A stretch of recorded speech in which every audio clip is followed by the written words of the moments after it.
1970 সালে একটা জাতীয় নির্বাচন আসলো।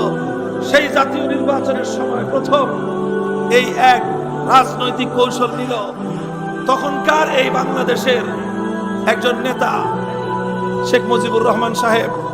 তিনি বললেন 1970-এর জাতীয় নির্বাচনের সময় ইশতেহার ঘোষণা করলেন, নির্বাচনী ম্যানিফেস্টো দিলেন, বললেন নৌকা মার্কায় ভোট দাও। যদি আমরা ক্ষমতায় যেতে পারি, নৌকা যদি ক্ষমতায় যেতে পারে, তাহলে এদেশে কোরআন সুন্নাহ বিরোধী কোনো আইন থাকবে না। কোরআন সুন্নাহ বিরোধী কোনো আইন থাকবে না। এই সর্বপ্রথম তিনি মেনে নিলেন যে এদেশে কোরআন সুন্নাহর বিরুদ্ধে কোনো আইন চলবে না। এই অঙ্গীকার করার পর এদেশের মানুষ গড়পড়তায় নৌকা মার্কায় মারলো সিল। গড়পড়তায় মানুষ সবাই নৌকায় সিল মেরে বাক্স ভরে দিল। নির্বাচনে তিনি জিতে গেলেন। তিনি জিতলেন ঠিক, পশ্চিম পাকিস্তানের গাদ্দারেরা তারা বাংলাদেশের মুসলমানদের হাতে ক্ষমতা হস্তান্তর করলো না, বরং ক্ষমতা হস্তান্তর না করে 1971 সালের 25শে মার্চের ভয়াল রাতে তারা নিরস্ত্র বাঙালিদের উপর সশস্ত্র বর্বর হামলা চালালো। 26শে মার্চ বাংলার মানুষেরা তারা স্বাধীনতার যুদ্ধের জন্য ঝাঁপায়ে পড়লো। 9 মাসের রক্তক্ষয়ী মুক্তিযুদ্ধের মধ্য দিয়ে 1971-এর 16ই ডিসেম্বর বাংলাদেশ স্বাধীনতা অর্জন করলো। বাংলাদেশের স্বাধীনতা অর্জন করার কিছুদিন পরে শেখ মুজিবুর রহমান সাহেব এই পূর্ণ সময়টাতেই পাকিস্তানের জেলখানায় তিনি আপ্যায়িত হয়েছেন। জেলখানা থেকে মুক্ত হয়ে লন্ডনে গিয়েছেন। ভারতের ইন্দিরা গান্ধীর সঙ্গে সাক্ষাৎ করে সাক্ষাৎ করে কথাবার্তা বলে তিনি যখন বাংলাদেশে আসবেন, তখন শ্রীমতী ইন্দিরা গান্ধী শেখ মুজিবুর রহমান সাহেবের মুজিব কোটের পকেটের মধ্যে একটা সিরকুট ধরায় দিলেন। আর সেই সিরকুটের মধ্যে লেখা থাকলো, তুমি যে দেশ গঠন করবা, তোমরা যেই দেশটা স্বাধীন করেছো, সেই দেশের সংবিধান কোরআন সুন্নাহর সংবিধান হবে না। তুমি 70 সালের নির্বাচনে জাতির সঙ্গে যে অঙ্গীকার করেছিলা, সে অঙ্গীকারের সঙ্গে তোমাকে গাদ্দারি করতে হবে, বিশ্বাসঘাতকতা করতে হবে।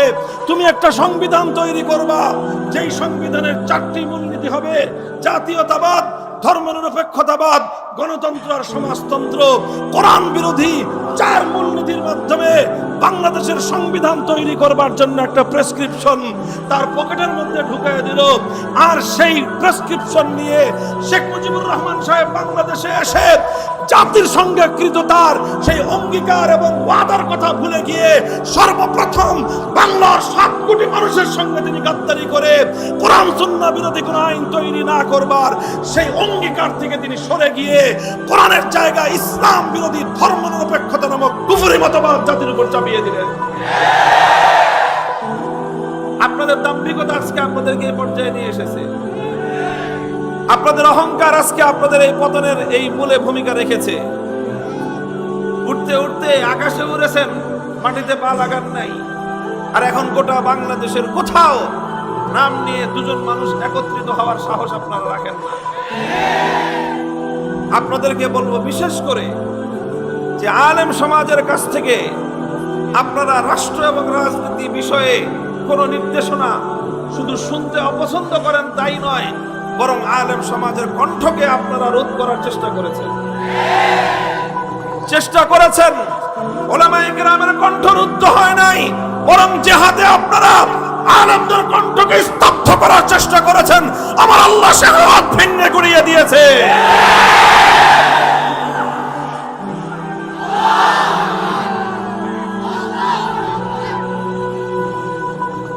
মুহতারাম হাজিরিন, আমি শুধু একটা দলের নাম উল্লেখ করলাম, কারণ নাম উল্লেখ না করলে অনেকে আবার বুঝতে পারে না যে তাদের ভুলটা কোথায়।